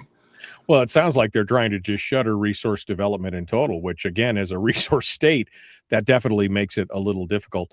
Delana Johnson's in the chat room, and she just said that when we were talking about the supplemental budget, she said $436 million for the supplemental, plus the governor just brought in another $70 million. So $500 million in supplemental budget. And Kim just said, well, there goes our PFD. I mean, right? I mean, because the PFD is only $660 million, $500 million in supplemental. Oh, Kevin, I mean, what are we going to do? What is the plan for the budget? What is the plan for the PFD? What is the minorities' focus from your perspective, as far as, you know, where we're going and what is the plan to try and bring the fiscal train back to the track? Yeah, well, you know, the governor has a plan, right? So, and we're going to I think the part of that plan drops today and tomorrow. I think the finance committee budget bills drop. House finance budget drops today. You should see that come out of finance, and I think tomorrow the governor's plans all drop. There's public testimony, or invited testimony starting at 9-ish in the morning, and then public testimony tomorrow at 5:30. So that would be a really, really good question. If somebody was inclined, they could get on the public testimony tomorrow night and ask the House Finance Committee and the co-chairs, what is the plan? What is the plan? I have a newsletter that comes out actually tomorrow, or come out today, that talks about it, and it kind of goes down this whole, all the governor's plans and gives a brief summary and where we think we're going to go with it. And largely the governor's plan follows broadly the fiscal policy working group, except the governor's plan doesn't have any hard and solid bill that requires budget cuts, and that's maybe he's leaving that up to us, which would be a mistake. But yeah, because you guys have got such a great track record of that. I mean, not right. you. The legislature's got such a great track record on budget cuts. I mean, what did Lyman Hoff? What did you say the other day in the press conference? We just can't cut anymore. We just can't find any more cuts. Not a single one. So leaving it up to them, probably not the best idea. Right. And then, I mean, we're sitting here in the legislature trying to find cuts and looking at everything that's going on. And then we look over at the Anchorage School District new contracted with a 17% increase for teachers. Don't get me wrong. I love our teachers and they work really hard, but they're also among the highest paid in the nation. And we're going to give them another 17%. And I have a big sign on my door still in my office says, show me the money. Where is the money going to come from? Right. And, so. Well, if you're Fairbanks, you find it in the couch cushions. Apparently. You overfunded by $11 million when you're suing the state for lack of education funds. I mean, there's just so much to look, Kevin, there's so much to mock in what's going on at this point. I mean, it's almost become farcical what we're seeing here in all these different things. And the bottom line is we know that those in power, that those who are running the show have no interest in changing the way we're doing things because they just feel like it's going just swimmingly. That's just, they don't want to stop it. From the Anchorage School District or Anchorage School Board member saying, we knew that this was coming, but we just wanted to maintain the status quo. And now we just, again, when you lose 7,000 students, you can't do that. The state of Alaska can't keep drawing money from buckets that are going to be empty and expect things are going to change. But this is where we're at. We've got to protect the business as usual spend and crowd. We got to protect those folks because otherwise we may have to face the music that we just can't keep doing what we're doing. Yeah, 100%. At some point you need to pay the rather corpulent singer that shows up at the end of the day, right? And I think we're here. We've been talking about that, you and I and Carpenter and Shower and others for a while. We're talking about the PFD going away. I think I said it in the chat room yesterday. The federal government, when they need money, they just print it, and then we call that inflation. Friedman and others have called it a pseudo tax or right. It acts like a tax, but really it's monetary policy. Well, same thing's happening in Alaska. We're not printing money, but we are taking it from the PFD. So is it PFD inflation? Is it monetary policy? We've talked about this before as well. A full PFD would have provided a spending cap. And people get angry with me when I say that, and there are a group of folks that don't want any taxes, and I completely understand that. I don't either. But when you take the PFD from the relatively underpaid folks in some of the villages, and then that is applied for a 17% teacher increase in Anchorage, or to plow the roads in Anchorage, or to increase the BSA by $1,800. I just don't know. Seems to me it's not even just the rural people. If you take the median income of $70,000 in the state of Alaska with a family of 4, and you say their full dividend would have given them $19,000, and you look at that as a function of their $70,000, that's still, we're talking about, when you're talking about 7, 8, 9% of your overall income, let alone the people in the village where it's 25% of their income, it's a significant hit. When we're spending $22,000 for every person in the state on a per capita basis, and someplace like Texas or Florida is spending a quarter of that, you got to start asking questions like, what are we doing? Right. And the answers, of course, that come are predictable. Oh, we have a big state and we have a widely scattered infrastructure, and the snowstorm in Juneau and other places is a classic example. We had to import some heavy equipment from Fairbanks to Haines and some of those other places to solve the big snowstorm that we got, because in Texas it's a little bit easier, right? If they have an ice storm or a snowstorm, or some of the southern states, you just put it on the road, put it on a trailer. A little bit different in Alaska, and I get that. It's a little bit more expensive, but how long are we going to lean on that excuse? How long are we going to say, well, it's 4 times as expensive per capita in Alaska? I just don't see it with all of the and I'm going to sound like a campaign guy right now, but with all the NGOs, 6,300 nonprofits in Alaska, all depending on the state of Alaska and grants. You know, I don't know that's I don't know. We just spend too much money on too many things for too few people, I guess.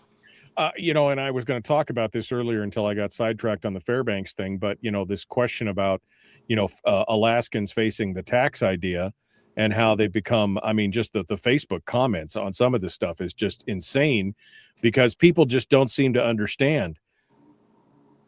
You're either going to have your dividend and a tax, or you're going to have no dividend and a tax. But make no mistake, a tax is coming.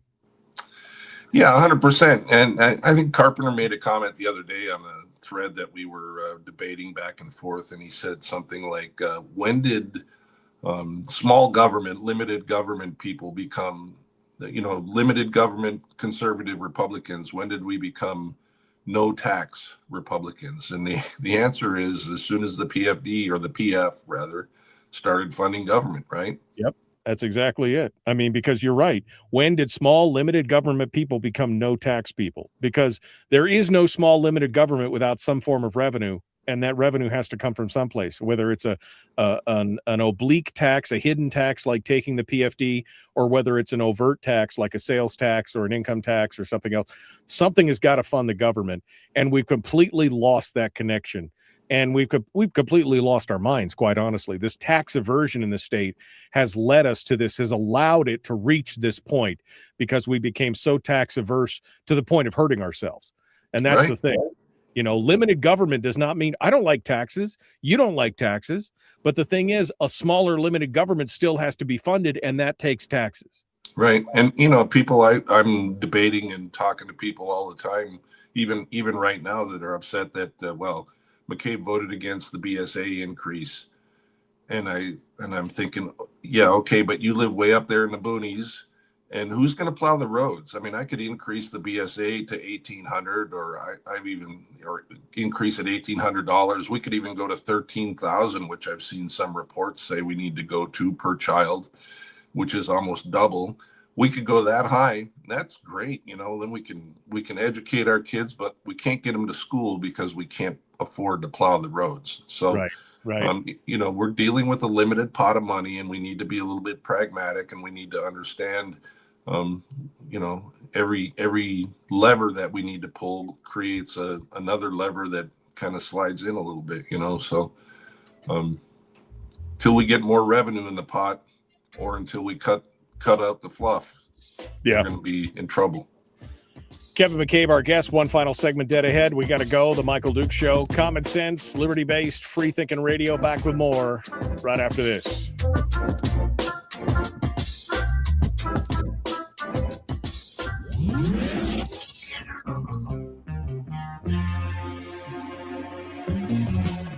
Running on 100% pure beard power. Oh, also some coffee.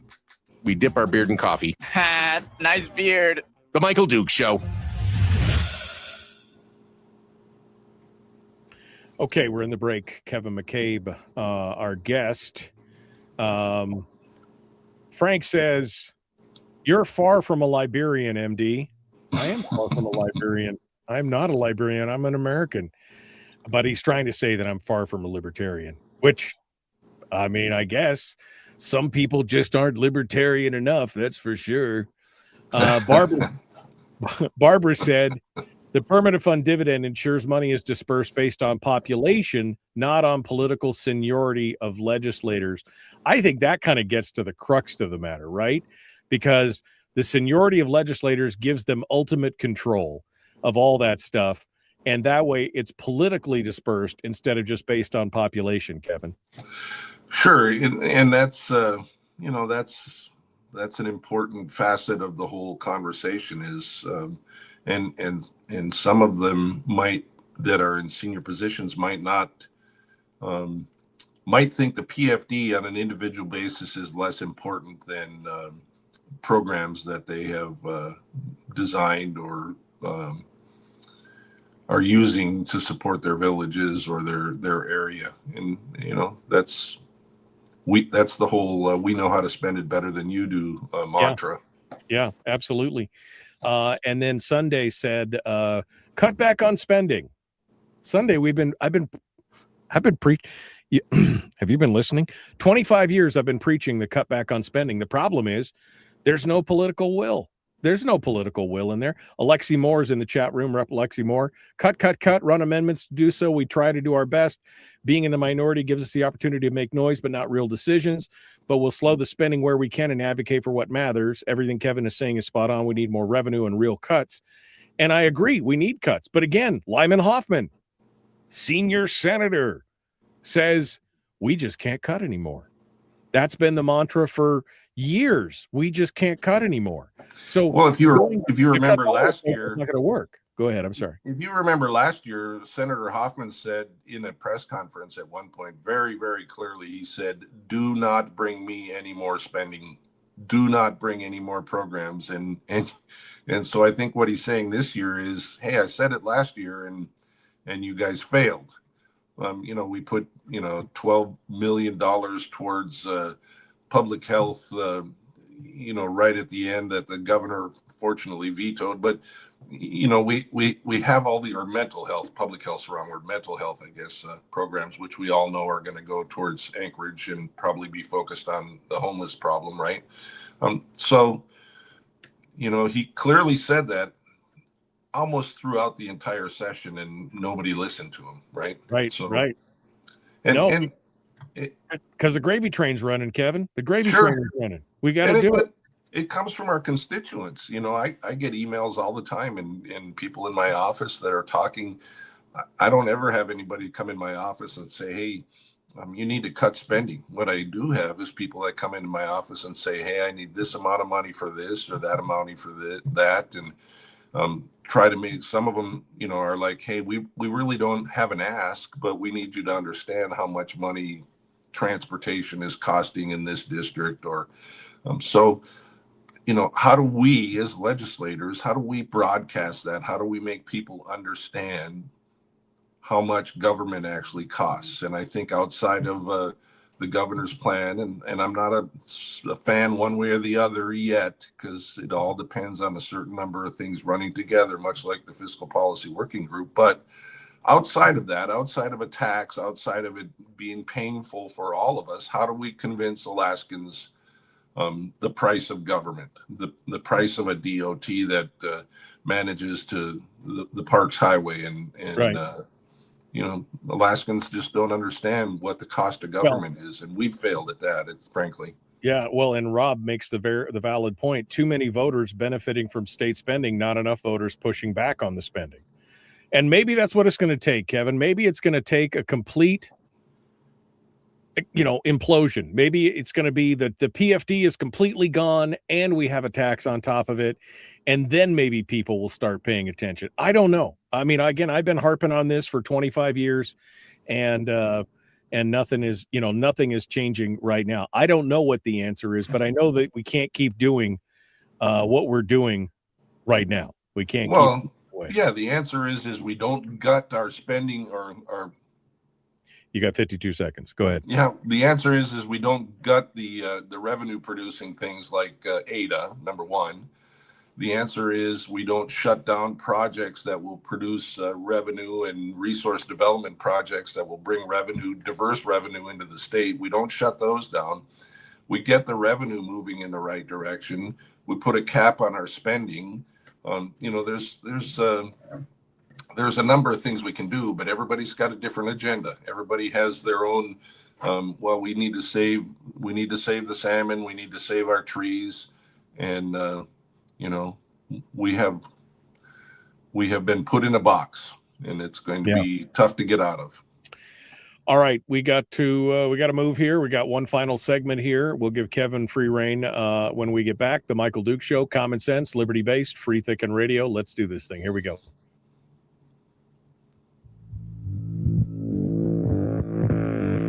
Public enema number one.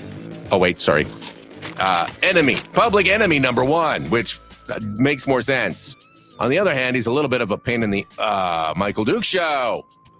Okay, one final segment with Kevin McCabe, our guest here for today.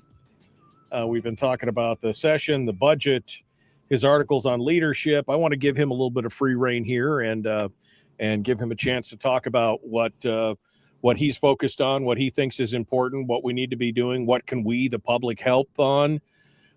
Kevin, what is your focus here as we continue on to this fourth week of session and look forward to, I mean, I'm expecting this to be a pretty short session because everybody wants to get out there and campaign. But what is your focus, and what are you looking at here as you go forward? Yeah, so my focus has always been on resource development. First, let me say that I have my staff this year is just fabulous. Angie's still with me, and we added Elisheva Almeida, who has been in the building before, and she's young and energetic. And so now I can do a newsletter once a week. The newsletter includes some of my stuff from Substack, as well as some of my thoughts. There's one, as I said, coming out today, probably, that will talk about the governor's, kind of gives a concise thing with the governor's plans. So we're going to do a bit of focus on that. As I said in the last segment, or maybe it was during the commercial break, we need to do a better job. The legislature needs to do a better job of communicating to Alaskans how much government costs. Outside of a tax, a sales tax, income tax, whatever kind of tax, Alaskans don't understand the cost of our government. You know, we talk about a $6 billion budget. It's actually twice that with the federal money coming in, right? So the amount we spend per Alaskan on government is incredibly huge. You know, we can't even talk about small government. We just need to talk about limiting the beast of our government.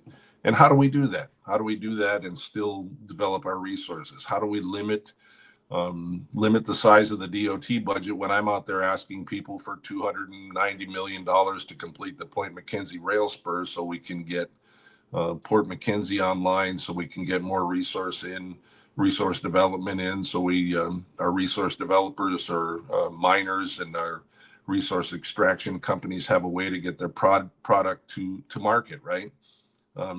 It's a really tight box to be in, right? So I'm still focused on resource development. I am not a finance guy. There are we have some great folks on finance. I watch them all the time. Will Stapp, Jeremy Bynum, Alexi, Jamie. They're standing up and asking Frank. They're standing up and asking the hard questions, which is our job as a minority.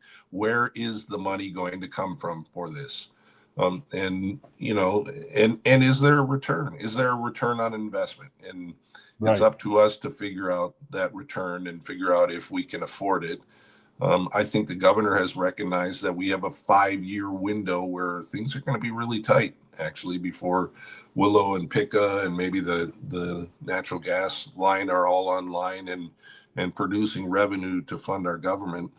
But, you know, frankly, it's unfortunate, but this conversation should have been had a decade ago.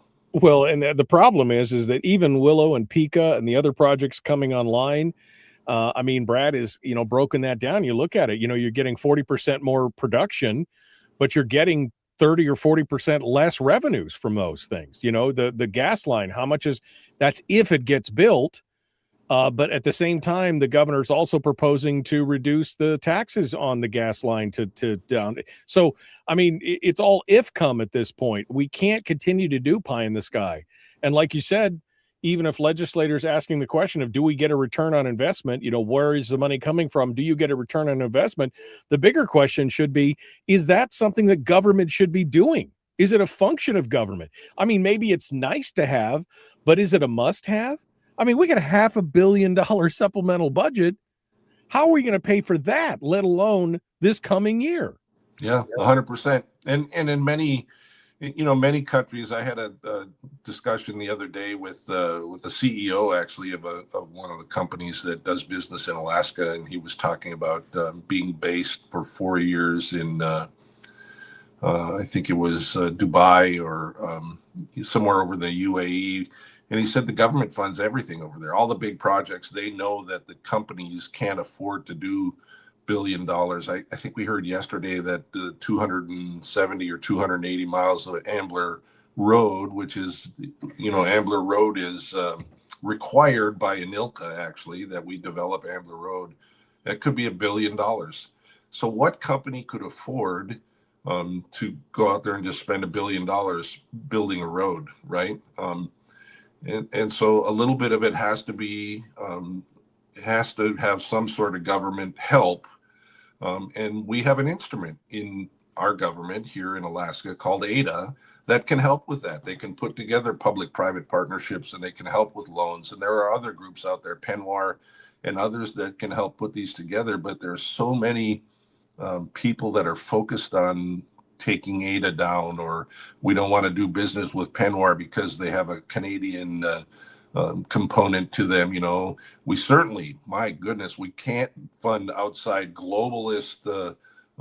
You know, we can't let them into our state because that's outside money. That's outside companies. They don't reside in Alaska or in America. They might be Australian mining companies. You know, I think that's a mistake. I think we need to put together whatever we can to help develop our resources, because I'm certainly not going to go to the North Slope with a 5-gallon bucket and try to harvest my own oil.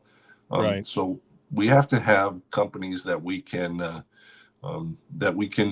depend on, and we pay them we pay them to come in, or they pay us a royalty, and they also have to make a profit. So that's we just have to come to the realization that we have a job to do, legislators, and we have to make sure that Alaskans understand where we're going with it.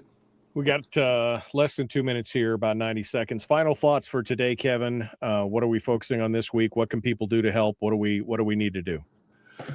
Well, public input and public, Ben Carpenter's show is fabulous for breaking things down and giving us an encapsulation of what happens every day. Listening to Gavel to Gavel, providing public testimony, asking the hard questions, writing your legislature, write your legislators and say, can you ask this question in finance? Where does the money come from for this? Where does the $14 million for the Long Trail, where's the money for that going to come from? There's so much that we do. You remember the vitamin D study and the kerfuffle that created $500,000 for a vitamin? Where's the money come from? Where does it come from?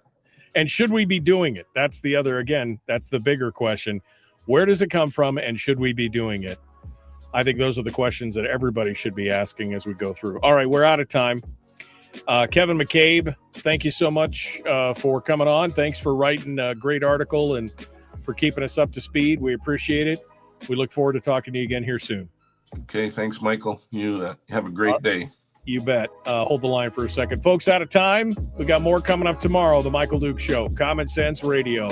Be kind. Love one another. Live well. Why can't we have more public testimonies when Alaskans are home from work? I mean, that's the thing. A lot of these things are taking place during the middle of the day. I remember it was last year, I think. No, it was the year before, because I was here last year. But it was when I was in Anchorage. And I remember I went to testify on something, and I just put my phone on speakerphone on hold. And I was on hold for 2 hours waiting for everything to get to my. I mean, who's got time? I was lucky to be able to take that time out of the middle of the day. I was still working, but I mean, who's got time to take 2 hours in the middle of the workday to be able to testify? That's a huge problem. Right. 100%. That's why I think they're having public testimony tomorrow night in finance at 5:30. So we absolutely need to do more of that. And I think the minority is going to start insisting on that, that we have public testimony when Alaskans when they're actually available to testify.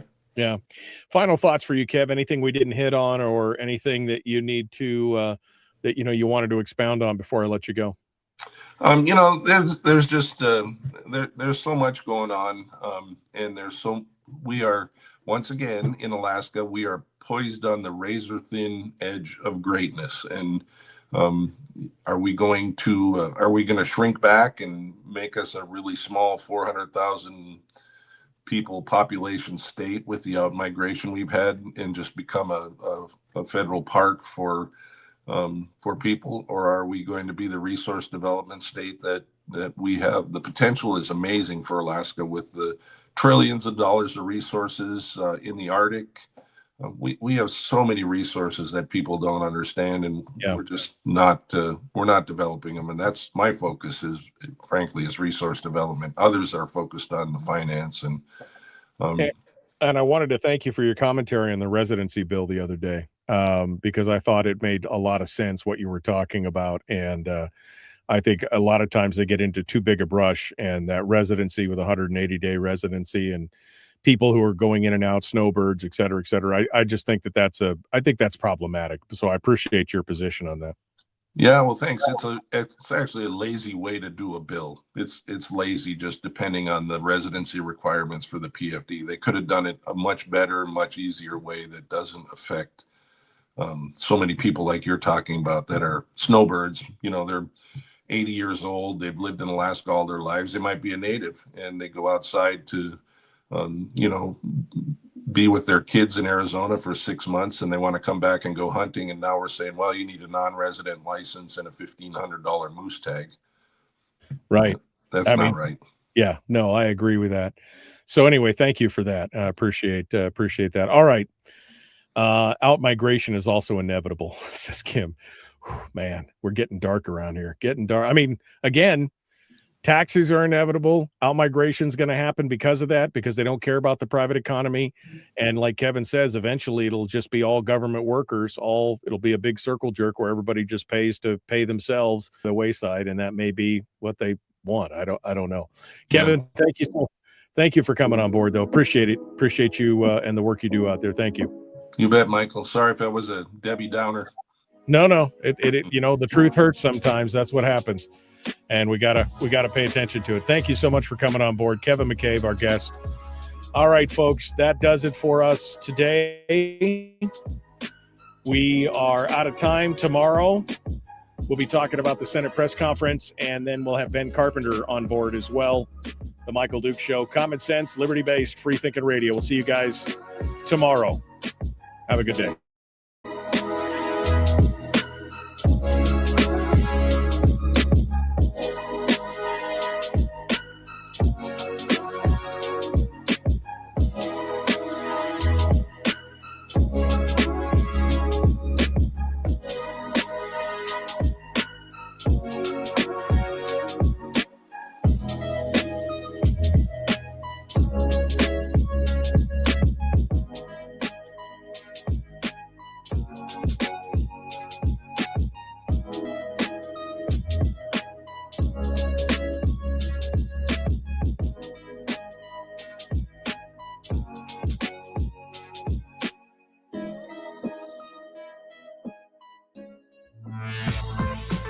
We've shed our terrestrial radio skin, and now we are slimy lizard internet people.